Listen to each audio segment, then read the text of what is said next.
Hello friends, જય શ્રી કૃષ્ણ. કેમ છો તમે બધા? મજામાં? આશા રાખું છું કે તમે બધા મજામાં હશો.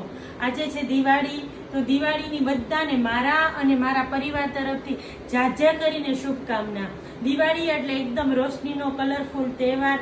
તો બધાને પ્રાર્થના, મારી પ્રાર્થના છે ભગવાનને કે બધાના ઘરે ખૂબ જ કલરફુલ દિવાળી રહે, ખૂબ જ રંગબેરંગી રંગોથી ભરેલી દિવાળી રહે. અને જો રેડી પણ થઈ ગઈ છું. મારે જાનું છે મારા મોટા સસરાને ત્યાં હવન છે ત્યાં, અને જમવાનું પણ ત્યાં જ છે.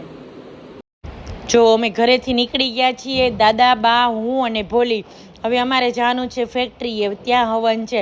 તો અમે જો ફેક્ટરીએ પણ પહોંચી ગયા છીએ, અને મારા બે જેઠ ને જેઠાણી પણ હવનમાં બેસી ગયા છે. આ સાઈડ મોટા સસરા બે અને મારા સસરા એ પણ હવનમાં આહુતિ આપવા વચ્ચે બેઠા છે.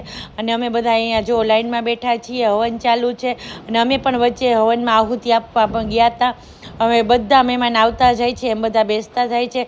હવન પૂરો થવાની તૈયારી છે. હવે જો જમણવાર પણ ચાલુ થઈ ગયો છે, અને જમણવારમાં છે રોટલી છે, પૂરી છે, શ્રીખંડ છે, બે સબ્જી છે, એમાં ઊંધિયું પણ છે, અને ડ્રાય સૂકું શાક પણ છે, દાળ ભાત, મિક્સ ભજીયા, ચટણી ને ફૂલ સરસ જમવાનું હતું. હવે તમને મળું છું સીધી સાંજે જ.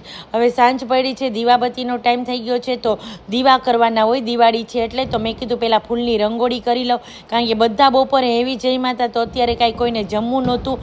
અને મેં ખાલી માતાજીને ધરવા માટે લાપસી જ બનાવી હતી, અને લાપસીની રેસીપી મેં બહુ વાર આપી છે, એટલે પણ એ ક્લિપ ન લીધી. હવે જો ફૂલની સરસ મજાની રંગોળી થઈ ગઈ છે. રંગબેરંગી ફૂલથી સજેલી રંગોળી બહુ સરસ લાગે છે.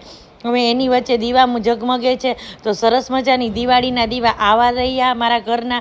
હવે જો આ સાઈડ ટીપાએ પણ મેં કેન્ડલથી લાઇટિંગ કર્યું હતું, અને આવું મારું ઘરનું કાંઈક ડેકોરેશન છે. તો દિવાળીના દિવસો હોય એટલે ફટાકડા ને દીવાથી ભરપૂર આપણી દિવાળી હોય. હવે છોકરાઓ લોકો ફટાકડા ફોડવા માંડ્યા છે, ફટાકડા ફોડે છે છોકરાઓ. ભોલીના ફ્રેન્ડ આવી ગયા છે, બીજા ફ્રેન્ડ પણ રસ્તામાં છે, એ લોકો પણ આવે છે, કારણ કે આજનો ટ્રાફિક પણ બહુ જ હોય. એટલે જો અહીંયા સરસ મજાના રંગબેરંગી ફટાકડા ફોડે છે છોકરાઓ.